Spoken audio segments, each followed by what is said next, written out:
కృష్ణ పరమాత్మ అర్జునునికి కర్మయోగాన్ని చెప్పాడు. నిష్కామ కర్మయోగం యొక్క గొప్పతనాన్ని చెప్పాడు. ఆ నిష్కామ కర్మయోగంలోనే చెబుతూ తాను జ్ఞానికి ఈ గుణాలు వర్తిస్తాయి. కర్మయోగంలో ఉండేటటువంటి వ్యక్తి ఎప్పుడైతే తాను ఫలితం కోరుకుంటాడో ఆ ఫలితం కోరుకున్నటువంటి వ్యక్తి పని చేస్తూ ఉంటాడు, ఫలితం కోరుకుంటూ ఉంటాడు, నేనే చేస్తున్నాను అనుకుంటాడు.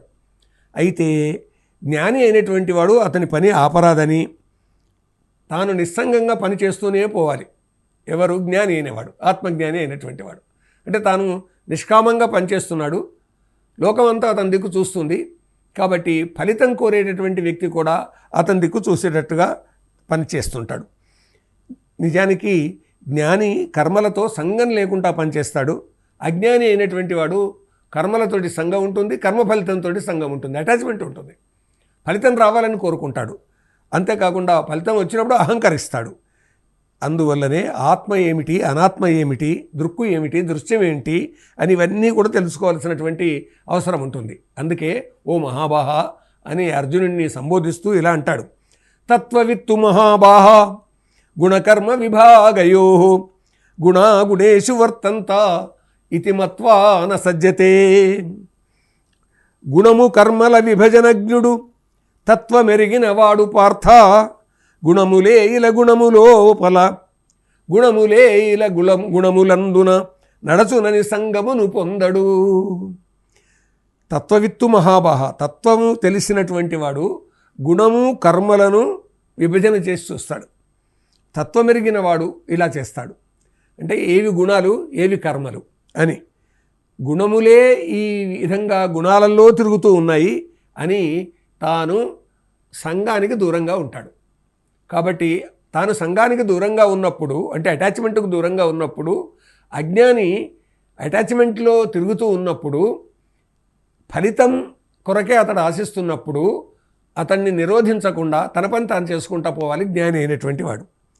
ఎలాగా అంటే వరిలో కలుపు మొక్కలు ఉంటాయి, వరి మొక్కలు ఉంటాయి, కలుపు మొక్కలు ఉంటాయి. కలుపు మొక్కలు పక్కకు పెట్టేసి వరి ఎదిగేటట్టుగా చూస్తాం. అదేవిధంగా బియ్యంలో రాళ్ళు ఉంటాయి, మట్టి బిడ్డలు ఉంటాయి. మట్టి బిడ్డలు తీసేసి బియ్యం వండుకుంటాం. అదేవిధంగా అజ్ఞానం దూరం చేసేసి, సంఘాన్ని దూరం చేసేసి తన వైపుగా వచ్చేటటువంటి విధంగా తను పనిచేస్తూ పోవాలి, తనను అతను అనుసరించేటట్టుగా చూసుకోవాలి. ప్రకృతికి విషమై కర్మలు చేస్తున్నాడని, ఆత్మకు సంబంధం లేదని గ్రహిస్తాడు కొన్నాళ్లకు అతడే.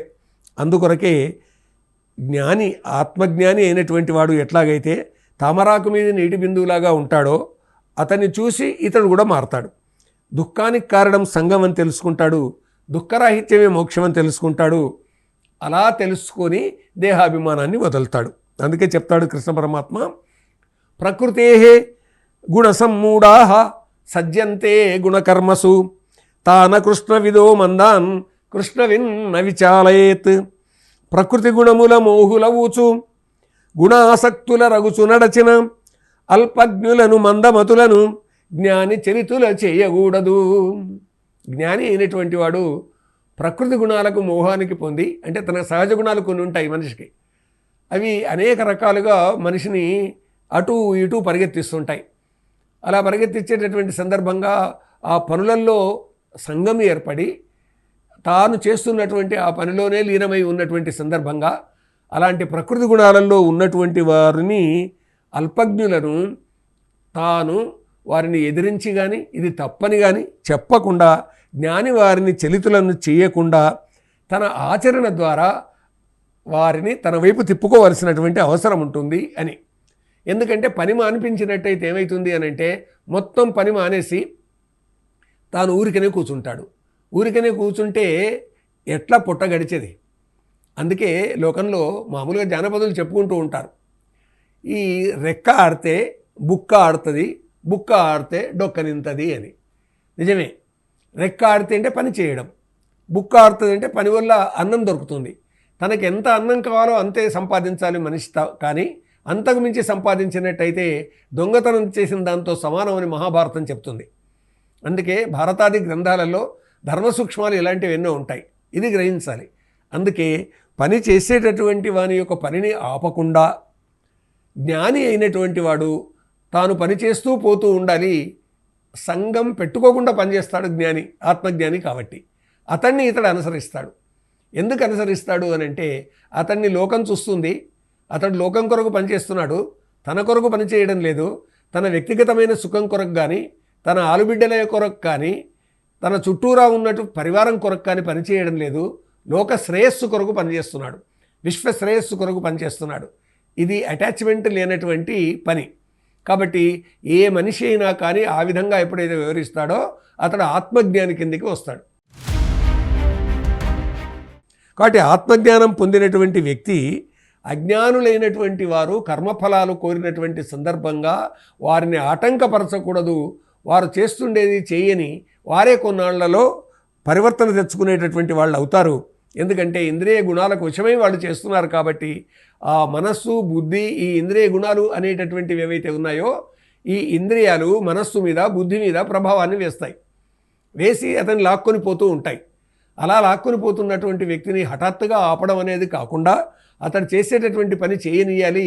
ఆ తర్వాత తన మార్గంలోకి అతడు వచ్చేటట్టు చూడాలి. ఇదండి ధర్మం అంటే. కాబట్టి ఇవన్నీ ఎందుకు చెప్పడం? భగవద్గీత బోధనలో ఉన్నటువంటి అంశం ఏమిటిది? కృష్ణ పరమాత్మ అర్జునుడిని యుద్ధానికి సంసిద్ధునిగా చెయ్యాలి. ఎందుకంటే తన ధర్మాన్ని తాను నిర్వర్తించకుండా ఉన్నాడు కాబట్టి. క్షత్రియుని యొక్క ధర్మం క్షతత్రాయతే ఇది క్షత్రియ. బాధల్లో ఉన్నవారిని, గాయపడ్డటువంటి వారిని కాపాడేటటువంటి వాడు క్షత్రియుడు. ఇప్పుడు బాధల్లో ఎవరున్నారు? పాండవుల పక్షంలో ఉన్న వాళ్ళందరూ కూడా బాధల్లోనే ఉన్నారు. ఎందుకంటే వాళ్ళ రాజ్యాలు పోయాయి, వాళ్ళ పరివారాలు సుఖంగా లేవు. కాబట్టి ధర్మం జయించాలి అనేటటువంటి ఉద్దేశంతో ధర్మక్షేత్రమైన కురుక్షేత్రానికి వచ్చేసి అర్జునుడు ఇక్కడ విషాదంలో పడ్డాడు. ఆ కారణంగా అర్జునుడిని తన ధర్మాన్ని తాను నిర్వర్తించేటటువంటి విధంగా కృష్ణ పరమాత్మ ఇవన్నీ బోధిస్తూ వస్తున్నాడు. ఆత్మతత్వాన్ని చెప్పాడు, కర్మయోగాన్ని చెప్పాడు, నీ ధర్మకర్మ నీవు చేయాలి అని చెప్పాడు, నిష్కామ కర్మమే జ్ఞానంతో సమానమైనటువంటిదని చెప్పాడు. ఇప్పుడు ఎవరైతే వినరో ఆ విననటువంటి వారి కొరకు ప్రయత్నించకుండా జ్ఞాని అయినటువంటి వాడు తన పని తాను చేస్తూ పోవాలి, అతన్ని మిగతా వారు అనుసరిస్తారని చెప్తున్నాడు. కాబట్టి అర్జునుడు జ్ఞాని కాబట్టి అతను తన పని తాను చేయాలి. అంటే ధర్మక్షేత్రంలో, కురుక్షేత్రంలో క్షత్రియుడైన అర్జునుడు ధర్మకర్మ చేయాలి. ఆ ధర్మకర్మ ఏమిటి అని అంటే యుద్ధం. అధార్మికులైనటువంటి కౌరవులను ఎదిరించాల్సిందే, ధర్మం ఏమిటో లోకానికి చెప్పాల్సిందే.